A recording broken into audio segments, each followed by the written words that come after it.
Hello everyone, and thanks for joining me in this lecture on Bayes' theorem. Bayes' theorem is a section in the textbook, section 2.8. You can study for further examples and get some more information on it. But before we get into Bayes' theorem, I want to remind you about all the different probability rules that we have studied so far.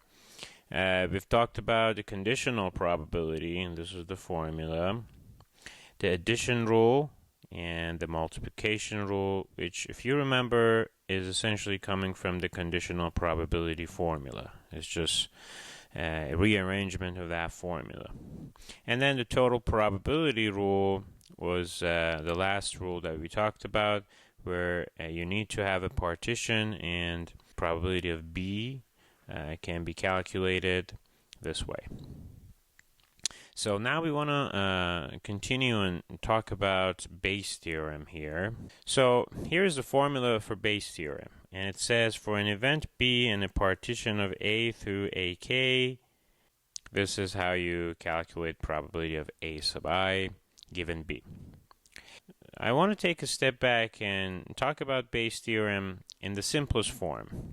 Bayes' theorem, first of all, is a very important theorem in statistics and probability. It's the fundamental and building block of Bayesian inference, which is a big deal in statistics and probability. But where it's coming from the conditional probability formula, right? If you remember that we had probability of A given B, that is equal to probability of A intersection B over probability of B. Now, what I can do with this formula is that I can replace the numerator with probability of B intersection A, right? They're the same. So let's do that. Probability of B intersection A over probability of B. Now, using the multiplication rule, I can rewrite probability of B intersection A as probability of B given A times probability of A, right? You can take a look at multiplication rule right here. I can certainly do that. Now, you notice here that what's the importance of this formula now? Probability of A given B is equal to probability of B given A times probability of A over probability of B.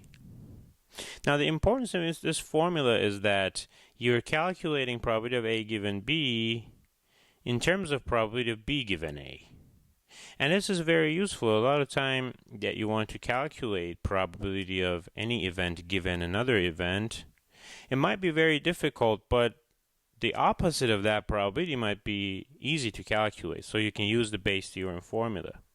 If you're looking for probability of A given B, but it's hard to calculate directly, you can go ahead and calculate probability of B given A, maybe collect some data and calculate that probability, and then using this formula, you get to probability of A given B, which you were interested on originally.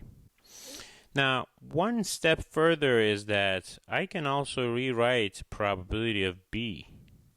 If I have a partition of A1 through AK, just like before, I can rewrite probability of B in terms of total probability rule. And that is based on total probability rule. Let me remind you on that. If you have such a partition, you can rewrite probability of B.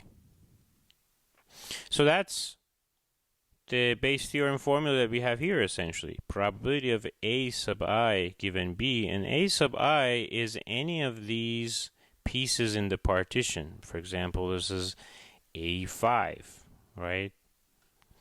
Probability of A sub I, any given B, is probability of B given A sub I times probability of A sub I, divided by, and this whole piece here is probability of B, really, given the total probability rule.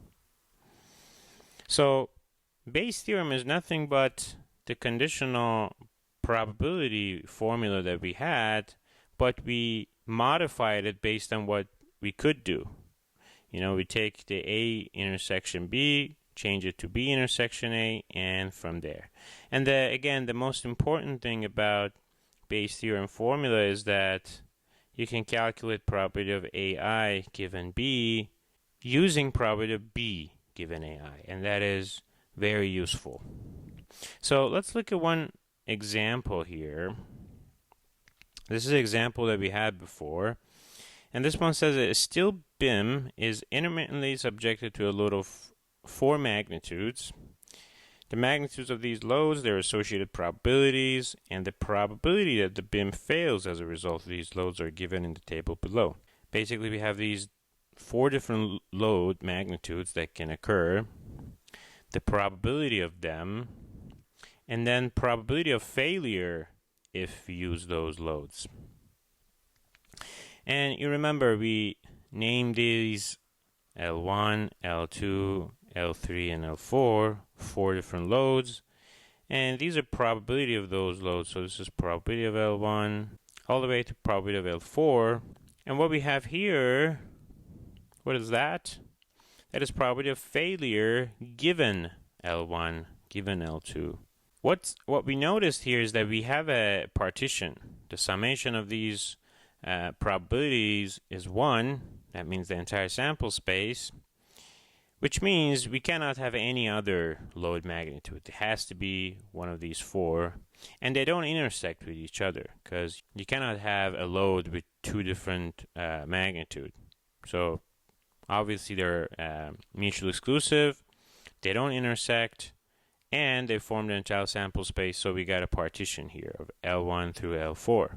In fact, this is the Venn diagram of what we have here, a partition of L1 through L4 with most probability associated with L1, 0.4.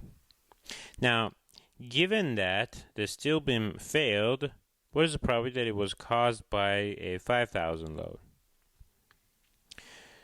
So, given that it's failed is basically probability of something given failure, and that something is L3, right? 5,000 pounds, 5,000 pound load magnitude. So we're looking for this. Bayes' theorem here is very useful because we know the opposite of this probability, probability of F given L3, and that's right here, 0.005. And if you remember from the last time that we worked on this example, we calculated probability of F in that example using the total probability rule. This is the total probability rule that is applied here, and we got 2.003 probability of failure. Now we're looking for probability of L3 given F. Well, let's use the Bayes' theorem formula. In this case, we're looking for L3 given F, AI given B, and we have the F given L3.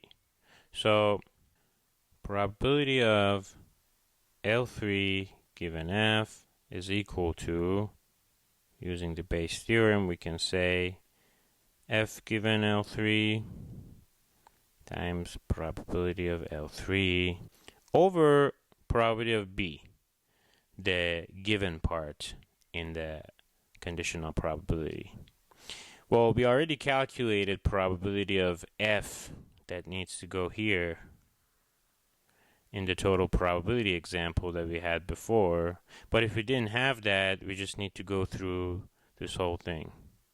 We would have this entire statement in the denominator, but we already have that. So probability of F given L3 is here, 0.005 times probability of L3, and that is 0.2, and probability of F is 0.003. Now if you do the math, you're going to get 0.33. 33% chance that the failure is caused by a 5,000 pounds load. So here you realize that how useful the Bayes' theorem was, calculating L3 given F when we could get the probability of F given L3 easily. And that's the a beauty of Bayes' theorem that we're going to use often.